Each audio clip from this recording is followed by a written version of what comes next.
Assalamualaikum warahmatullahi wabarakatuh. Gimana teman-teman hari ini? Mudah-mudahan kita semua disehatkan serta diberikan rezeki yang berkah. Amin. Widodo akhirnya muncul ke publik untuk pertama kalinya di acara iNews TV Rakyat Bersuara Aiman. Setelah namanya disebut-sebut oleh Bekor Suryadi dalam kasus ijazah Bapak Jokowi, kemunculannya sekaligus melakukan klarifikasi atas keterlibatannya di dalam kasus ijazah Bapak Jokowi. Bagaimana klarifikasinya? Kita simak teman-teman videonya. Ya, Pak Widodo, oke. Saya langsung ke Pak Wid. Pak Wid, saya mau tanya dulu Anda sedikit latar belakang karena ini penampilan perdana Anda eksklusif di Rakyat Bersuara iNews. Anda ex tim Pak Jokowi dari tahun berapa hingga tahun berapa dan apa yang Anda lakukan? Ke situ ya. Iya. Jadi saya bisa lebih dekat lagi Pak, mohon maaf ya. Saya kenal Pak Jokowi dalam profesional pekerjaan. Jadi tahun 2001. 2001. Ya, sebelum 2001. Jadi wali kota. Bahkan sebelum jadi wali kota, oke. Iya. Sudah kenal Pak Jokowi, sudah berkomunikasi, mungkin dekat, hubungannya bisnis mungkin atau apa Pak? Ya, saya membantu dalam perusahaannya. Oke, itu 24 tahun lalu, oke? Iya. Sampai tahun berapa Pak? Mungkin bantu di wali kota, bantu di Jakarta waktu jadi gubernur, bantu hingga capres misalnya? Terakhir 2014. Artinya sampai capres pertama kali periode pertama Pak Jokowi itu, Pak Widodo masih membantu? Masih.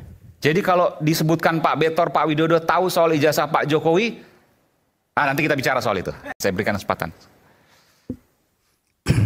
Iya, sebetulnya kalau dirugikan pasti. Apalagi era sekarang kan era ya media seperti ini.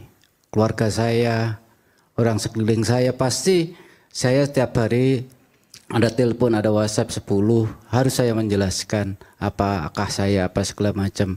Itu sangat merugikan saya. Dan bagi teman saya yang istilahnya nggak suka sama saya, pasti juga ikut-ikut memfitnah saya kan seperti itu.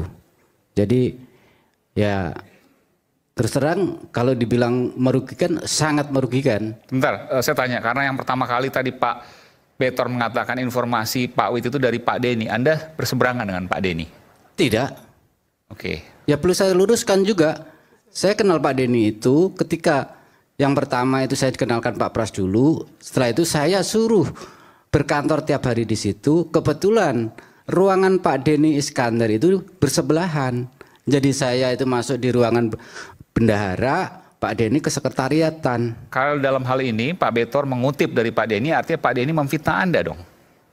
Saya sudah clear, tidak pernah ngomong seperti itu. Oh, Pak Denny menyampaikan kepada Anda, tidak pernah ngomong seperti itu? Iya. Artinya dalam hal ini Anda mencurigai Pak Betor yang berbohong? Ya, itu media yang bicara begitu. Oke, baik. Bukan saya. Silakan. Ada yang ingin disampaikan lagi Pak, terakhir? Ya, saya hanya sederhana aja. Jadi janganlah korban, cukup saya aja. Jangan yang lain. Kalau nggak ada bukti, nggak ada saksi yang nggak bisa terverifikasi, gitu loh. Jadi kalau hanya katanya, ya tolonglah gitu loh. Jangan ke yang lain. Dampaknya luar biasa. Kalau orang sakit cepat mati kan gitu loh. Ya.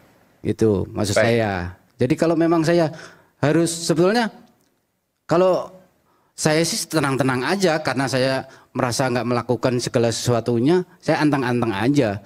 Tapi media termasuk di podcast siapa Abraham Samad apa semua itu memojokkan saya. Akhirnya saya mau nggak mau harus klarifikasi kan. Dan tampil. Nah itu teman-teman video klarifikasi dari Bapak Widodo. Bagaimana menurut kalian?